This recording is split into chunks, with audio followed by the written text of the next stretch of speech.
به نام خداوند بخشنده مهربان. ملک الموت با کدام شکل جان آدمانی بد را قبض می نماید؟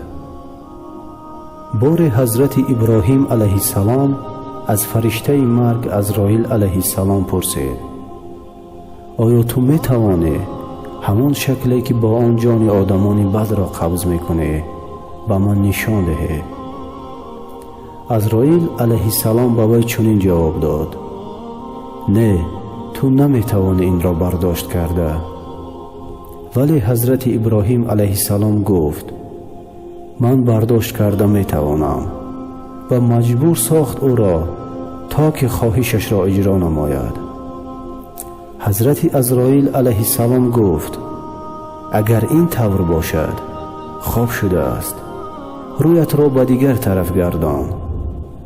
حضرت ابراهیم علیه السلام رویش را به دیگر طرف گردانید. بعد از یک مدت گشته به فرشته مرگ نگاه کرد.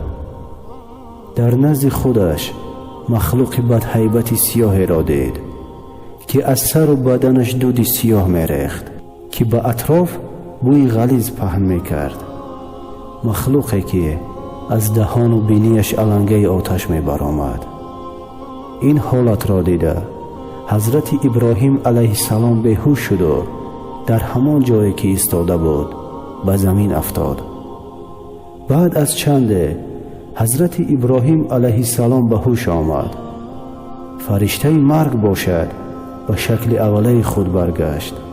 حضرت ابراهیم علیه السلام به عزراییل علیه السلام گفت: چنین شکلی که تو به من نمایش داده، اگر آدمیزاد تو را با چنین شکل بیند، برای وی حتی دیگر نمود رنج و عذاب معنایی ندارد.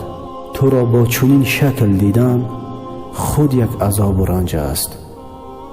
برادران و خواهران گرامی، برای پیشروی کانال حتما به کانال ما ابونه شوید و نوارهای ما را لایک گذارید.